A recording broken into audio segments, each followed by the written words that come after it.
Astaghfirullah. Assalamualaikum warahmatullahi wabarakatuh.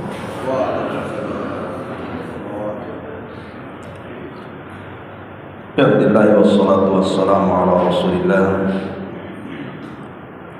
wa ala alihi wa sahbihi wa mawala wa la hawla wa la quwwata illa billahi wa ba'd. Kita lanjutkan kembali kajian kita, masih membahas tafsir singkat dari surah Al-Baqarah, dan kita masuk pada ayat ke 166 dan seterusnya. A'udzubillahi minasyaitonirrajim. Bismillahirrahmanirrahim. Ittabarra'a alladziina tubi'u minal ladziina ittaba'u wa ra'awul adzaba wa taqatta'at bihimul asbab. Wa qala alladziina ittaba'u law anna lana qarratan fanatabarra'a minhum kama tabarra'u minna kadzalika yurihimullahu a'malahum hasaratin 'alaihim wa ma hum bi kharijina minan nar.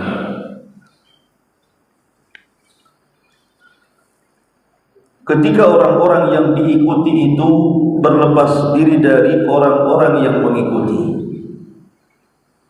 dan mereka betul-betul melihat azab atau siksa, dan ketika segala hubungan antar mereka terputus di hadapan Allah. Dan berkatalah orang-orang yang mengikuti kepada orang-orang yang diikuti, seandainya kami dapat kembali ke dunia, pasti kami akan berlepas diri dari mereka, sebagaimana mereka berlepas diri dari kami. Demikianlah Allah Subhanahu wa ta'ala memperlihatkan kepada mereka amal perbuatannya, dan akan menjadi penyesalan bagi mereka, dan sekali-kali mereka tidak akan keluar dari api neraka. Ma'asyiral muslimin wal muslimat rahimakumullah. Ayat ini menjelaskan kepada kita tentang perdebatan orang-orang kafir di dalam neraka, antara orang-orang yang mengikuti dan orang-orang yang diikuti, antara para penyembah berhala dan berhala yang disembahnya. Ma'asyiral muslimin yang dimuliakan Allah Subhanahu wa ta'ala, Asy-Syaikh Asy-Syinkiti rahimahullahu ta'ala berkata bahwa ayat ini semakna dengan surah As-Saba ayat 31 dan 33. Bagaimana bunyinya? Allah Subhanahu wa ta'ala mengatakan,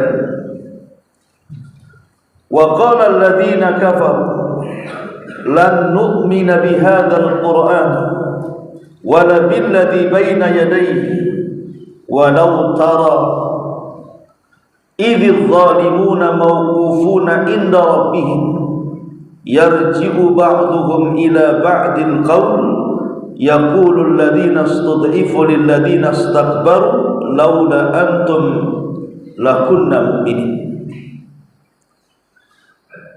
Dan orang-orang kafir berkata, kami sekali-kali tidak akan beriman kepada Al-Quran, tidak pula kepada kitab yang sebelumnya. Dan alangkah hebatnya kalau kamu melihat ketika orang-orang zalim itu dihadapkan kepada Rabbnya, sebagian dari mereka menghadapkan perkataan kepada sebagian yang lainnya. Orang-orang yang dianggap lemah berkata kepada orang-orang yang menyombongkan diri, kalaulah tidak karena kalian, tentulah kami akan menjadi orang-orang yang beriman. Qala alladziina istakbaru lil ladziina istud'ifu. anahnu sadadnakum anil huda ba'da ija'akum bal kuntum mujrimin. Orang-orang yang menyombongkan diri berkata kepada orang-orang yang dianggap lemah itu, kamikah yang telah menghalangi kamu dari petunjuk sesudah petunjuk itu datang kepadamu? Tidak, sebenarnya kalian sendirilah yang berdosa. Wa qala alladhina istud'ifu lil ladzina istakbaru bal makrul laili wan nahar idh ta'murunana an nakfura billahi wa naj'al lahu andadan wa asarru an-nadamata lamma ra'aw al-adhab wa ja'alna al-aghlala fi a'naqi alladhina kafaru hal yujzauna illa ma kanu ya'malun.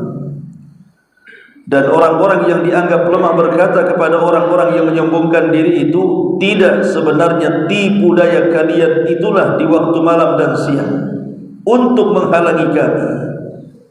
Ketika kamu menyeru kami supaya kami kafir kepada Allah dan menjadikan sekutu-sekutu baginya, kedua belah pihak menyatakan penyesalan tatkala mereka melihat azab, dan kami akan memasangkan belenggu di leher orang-orang kafir itu, maka tidak dibalas melainkan dengan apa yang mereka kerjakan.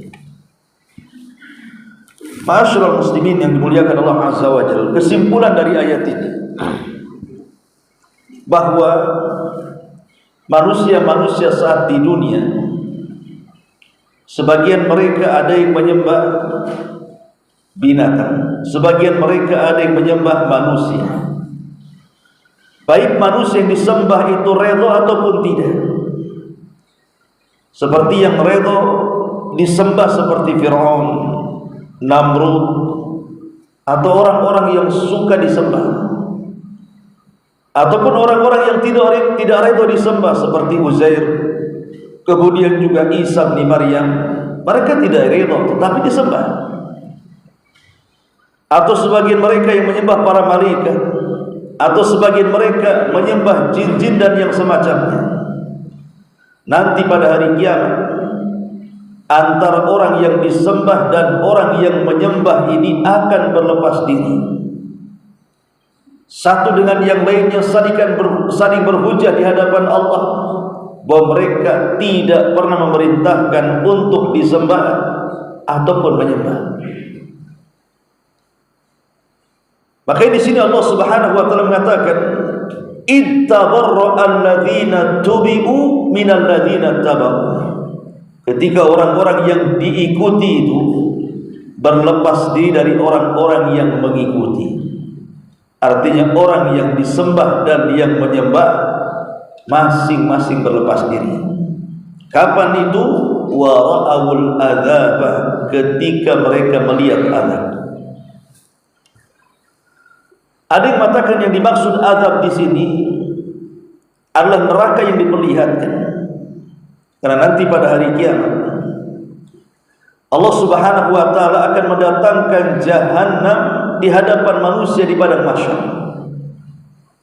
dengan memiliki 70.000 tali kekang. Setiap satu tali kekang digeret oleh 70.000 malaikat, dan itu akan dihadapkan di hadapan manusia, dan manusia akan melihatnya. Sebelum mereka masuk ke dalam neraka, mereka diperlihatkan neraka. Ada sebagian para ulama mengatakan yang dimaksud azab di sini artinya catatan amal mereka.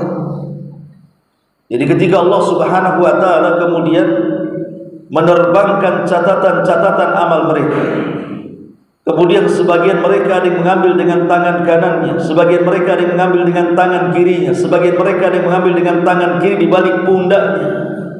Disitulah mereka, orang-orang yang mengambil catatan dengan tangan kiri ataupun dari belakang pundaknya, mereka menyesal.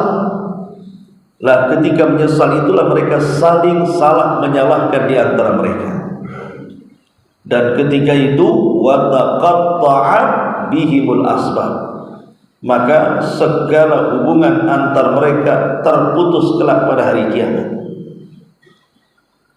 Boleh jadi ketika orang-orang yang mengikuti dengan orang-orang yang diikuti di dunia ini, mereka bermesraan, mereka saling menyayangi, tapi di akhirat semua terputus.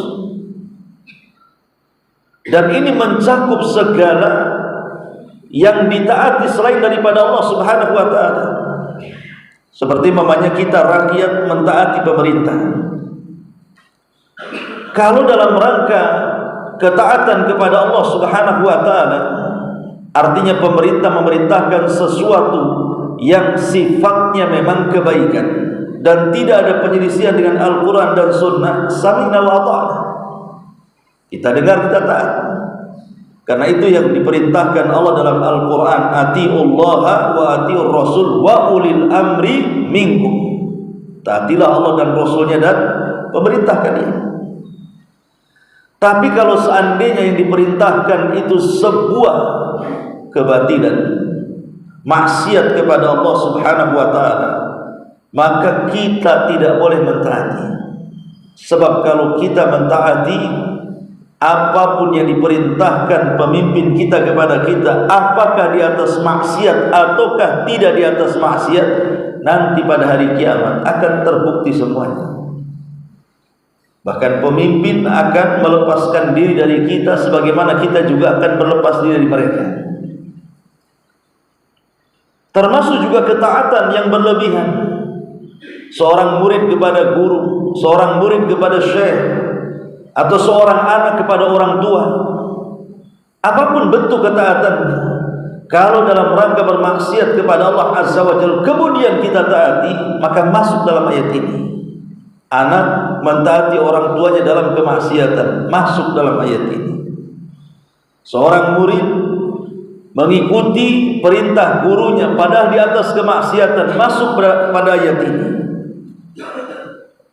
Dahulu di zaman salaf ada seorang yang bernama Hajjaj ibn Yusuf Al-Thaqafi. Hajjaj ibn Yusuf Al-Thaqafi ini orang zalim. Ribuan nyawa dibantai oleh tangannya, bahkan nyawa-nyawa para sahabat sendiri melayang di tangannya.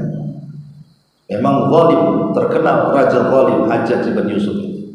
Anehnya dia hafal Quran dan cinta dengan penghafal Quran. Jadi saking zalimnya, satu hari Hajjaj ibn Yusuf ini memerintahkan Salim. Salim ini salah satu putra daripada Ibnu Umar radhiyallahu anhu. Radhiyallahu anhu. Ibnu Umar ma'ruf putra Umar bin Khattab radhiyallahu anhu. Dan ketika itu Ibnu Umar sudah tua dan buta. Ada yang mengatakan kebutaan Ibnu Umar itu karena dia berijtihad dalam wudu.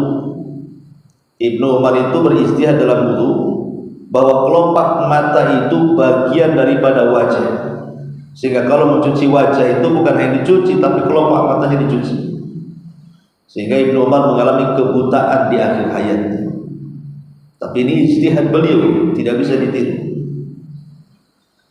Jadi Salim putranya itu sedang berada bersama Abdullah ibn Umar radhiyallahu anhu.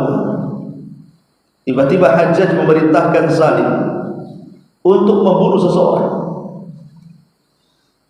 Jadi Salim rahimahullahu ta'ala putra Ibnu Umar ini mengatakan kepada Hajjaj, apakah orang yang harus aku bunuh ini dia murtad? Kata Hajjaj, tidak. Apakah orang yang harus saya bunuh ini dia pernah membunuh orang sehingga saya bunuh dalam bentuk qisas? Tidak juga. Apakah orang yang saya bunuh ini pernah berzina sementara dia sudah menikah alias muhsan? Kata Hajjaj, tidak. Lalu apa alasanku membunuh dia? Kata Hajjaj, pokoknya kau harus membunuhnya. Maka Salim mengatakan, haddatsana abi, telah menceritakan kepadaku ayahku, dan ayahku berada di depan, bahwa dia mendengar Nabi SAW bersabda, la yahillu dami mri'in muslim illa bi ihda thalathin, bahkan darah seorang muslim kecuali dalam 3 nikah berzina, maka dihukum mati dengan cara bin nafsi. Yang kedua, karena dibunuh juga jiwanya.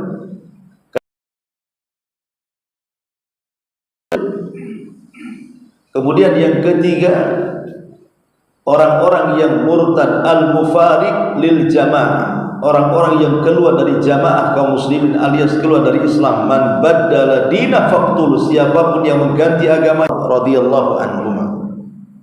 Apakah kemudian bahkan ada yang sebelum di akhirat, di dunia saja sudah berlepas diri? Contoh namanya orang-orang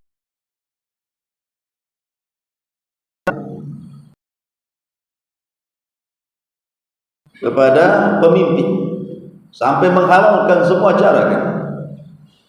Dengan penyebaran hoaxnya, dengan dananya, dengan waktunya, kadang-kadang lupa ibadah kepada Allah Azza wa Jalla hanya untuk memenangkan pemimpin. Setelah menjadi pemimpin kemudian menjilat. Tapi ketika pemimpin ini lengser, ganti pemimpin yang lain, yang tadinya membela mati-matian kan bisa berbelok. Itu di dunia. Maka di akhirat juga sama seperti itu. Makanya di sini Allah Subhanahu wa taala mengatakan ittabarra alladzina tubi'u minal ladzina,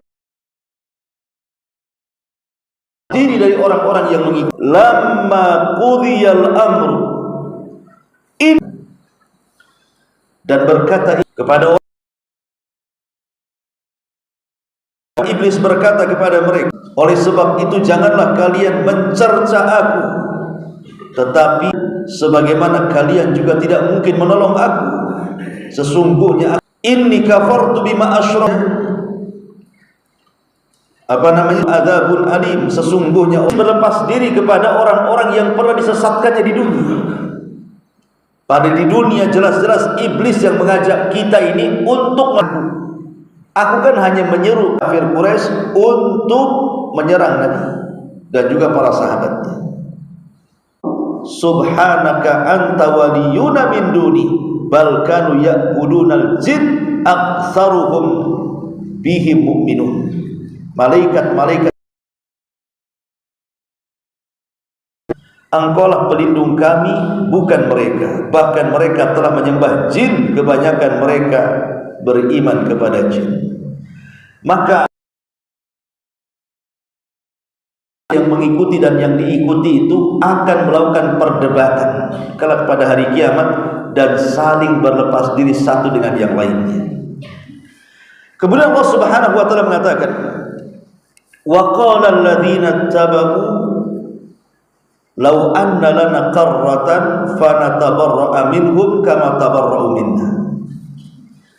Dan berkatalah orang-orang yang menjadi pengikut di dunia kepada orang-orang yang diikutinya, kepada para pemimpinnya, seandainya kami dapat kembali ke dunia, law anna lana fanatabarra'a minhum kama tabarra'u minna. Tentu. Apakah ucapan ini jujur keluar dari orang-orang kafir ketika mereka menyesal pada hari kiamat, bahwa kalau mereka dikembalikan ke dunia mereka akan bertobat? Maka kita katakan perkataan mereka ini tidak jujur.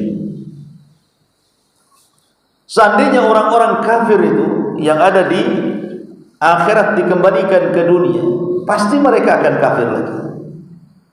Pasti mereka akan mengikuti sesembahan selain daripada Allah lagi. Pasti mereka akan mentaati Allah dan Rasul-Nya. Pasti itu. Sebagaimana Allah Subhanahu wa taala mengatakan, "Lau orang kafir itu dikembalikan dari neraka dikembalikan ke dunia, tentu mereka akan kufur kembali." Kembalikan ke dunia pasti kufur lagi. Kapan lu tobat? Tunggu 50 tahun, Pak. Sudah 50 tahun tak tobat-tobat juga dia. Padahal udah janji itu. Sudah janji kalau nanti usia saya sampai ke 50 tahun saya akan berubah. Ketika usianya sudah sampai 50 tahun bukan berubah, makin parah. Lah itu apa bedanya orang-orang kafir di neraka?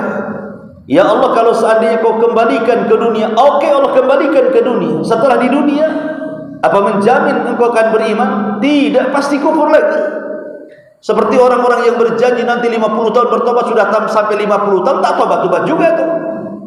Lah seperti itu gambarannya. Dan ini jawaban kepada pertanyaan, kenapa orang kafir yang hidupnya hanya 10, 20, 30 tahun kemudian mati, kok dimasukkan ke neraka, dikekal pulang-pulang di dalamnya? Ya karena kalau mereka dikembalikan ke dunia pasti kafir lagi.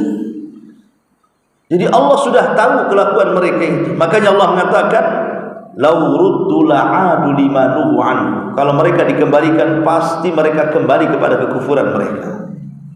Makanya Allah Subhanahu wa taala mengatakan perkataan ini tidak benar. Ini hanya penyesalan yang tidak ada guna. Makanya bahasa Quran itu kadzalika yurihimullahu a'malahum hasaratin alim. Kalimat hasarat dalam bahasa Arab itu adalah puncak dari penyesalan. Jadi puncak dari penyesalan itu disebut hasarat. Jadi orang-orang kafir mereka akan menyesal senyesal-nyesalnya ketika mereka masuk neraka. Kemudian mereka berjanji kalau kami kembali ke dunia akan begini, akan begitu. Tidak seperti Allah mengatakan wahum yastarihuna fiha. Mereka orang-orang kafir itu di neraka menjerit-jerit kesakitan. Kemudian mereka mengatakan, ya Rabb kami, kembalikan kami ke dunia, maka kami akan beramal yang dulu pernah kami tinggalkan. Tapi apa kata Allah? Awalam nu'ammirkum ma yatadzakkaru fihi man tadzakkar. Kemana umur yang kalian habiskan itu? Jadi Allah bantah. Ketika orang-orang kafir di neraka mengatakan, kalau seandainya engkau kembalikan kami ke dunia, kami amalkan.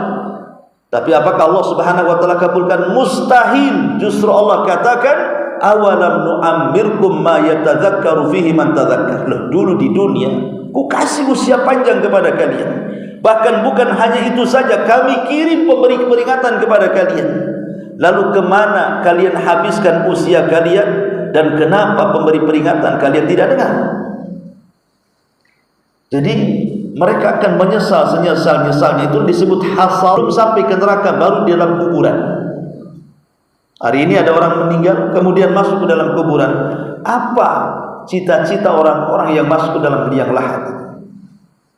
Dia mengatakan, Allah mengatakan, laula akhartani ila ajal. Setelah kematian dia minta kepada Allah, sesaat saja dihidupkan ke dunia, tentu kami akan banyak-banyak bersedekah dan kami akan bergabung dengan orang-orang saleh. Lalu ketika di dunia, kemana harta kalian? Kenapa tidak disedekahkan? Setelah mati kemudian berangan-angan untuk ingin sedekah? Mungkin mustahil. Nah, itu diberikan orang-orang yang ada dalam kuburan. Makanya Allah Subhanahu wa taala mengatakan, kadzalika yurihimullahu a'malahum hasaratin 'alaihim. Begitulah Allah Subhanahu wa taala akan tampakkan amal mereka dalam bentuk penyesalan atas mereka.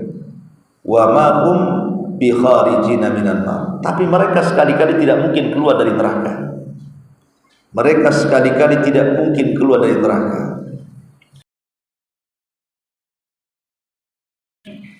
Sebelum adanya penyesalan dan perdebatan antara orang-orang yang mengikuti dan orang-orang yang diikuti, antara rakyat dan pemimpin, maka jangan pernah mentaati makhluk manapun, makhluk siapapun, kecuali dalam rangka ketaatan kepada Allah Subhanahu wa taala.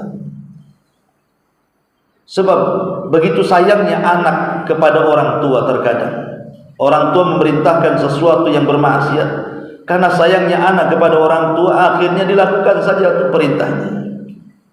Karena hanya ingin berbakti. Itu bukan berbakti. Anda sedang menjerumuskan orang tua ke neraka. Dahulu di zaman Rasul, ada seorang sahabat namanya Sa'ad bin Abi Waqqas radhiyallahu anhu. Sa'ad bin Abi Waqqas, ketika dia masuk Islam, ibundanya tidak mau masuk Islam. Siang malam Sa'ad itu mendakwakan ibundanya supaya mendapatkan hidayah, pun tidak mau. Dan keras kepala ibundanya itu. Sampai satu hari ibundanya mengatakan kepada Sa'ad, kalau engkau tidak kufur dan kembali menyembah agama moyang kami, agama moyang kita, maka Sa'ad ini terkenal birrul walidain, sahabat yang paling baik terhadap ibunya. Tiba-tiba ibunya mengatakan seperti itu. Sehingga satu hari ibunya mengatakan tidak, maka ibu akan bunuh diri dengan cara tidak akan makan berhari-hari. Akhirnya ancaman ibunya bukan isapan jempol, betul-betul dilakukan. Ibunya tidak makan. Sehari, 2 hari masih tahan, 3 hari ibunya mulai lemas, kemudian mulai kadang pingsan, kadang sadar. Dikasih makan tak mau dimakan, diberi minum tak mau diminum. Pokoknya Rasul mengatakan la ta'ata li makhluqin fi ma'siyatil khaliq. Tidak ada ketaatan kepada makhluk dalam rangka bermaksiat kepada Sang Pencipta.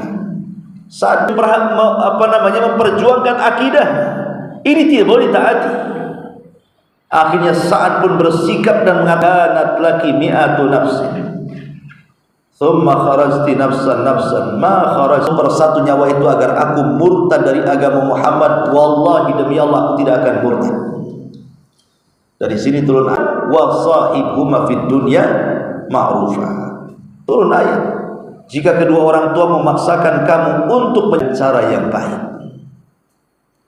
Lihat bagaimana sikap Sa'ad bin Abi Waqqas, walaupun itu orang tuanya, maka dia tidak akan mentaatinya selama perintah itu bukan datang dari Allah dan Rasulnya. Sebab tidak ada ketaatan kepada makhluk dalam rangka bermaksiat kepada Sang Penciptanya. Oleh karena itulah maka jangan terlalu fanatik kepada para pemimpin. Kita lihat kebijakannya seperti apa. Kalau kebijakannya tidak menyimpang dari Quran Sunnah, kita lakukan, bahkan wajib hukumnya. Tapi kalau kebijakannya kemudian menyelisih Al-Quran dan Sunnah, seperti umpamanya dia mau menghapuskan syariat hijab, mau melegalkan LGBT atau apa namanya, kalau seandainya para pemimpin itu sudah mulai ke arah sana, jangan pernah ditahan. Karena di akhirat mereka juga akan berlepas diri dari kita, sebagaimana kita juga berlepas diri mereka. Lalu buat apa kita ikut mereka kalau toh juga harus berlepas diri kelak pada hari kiamat? Masing-masing kita akan ditanya, mereka juga akan ditanya, dan kita akan mempertanggungjawabkan semua perbuatan kita di dunia sebagaimana mereka juga akan mempertanggungjawabkan perbuatan mereka di dunia di hadapan Allah Subhanahu wa taala. Maka kembalilah kepada fitrah, wa ma khalaqtul jinna wal insa illa liya'budun. Tidaklah Allah menciptakan jin dan manusia kecuali dalam rangka beribadah kepada Allah Azza wa Jalla. Hanya perintahnya sesuai dengan perintah Allah dan Rasulnya. Wallahu a'lam. Ini diantara tafsir singkat dari surah Al-Baqarah 106 dan 167. Ada waktu 10 menit kalau ada yang mau silakan.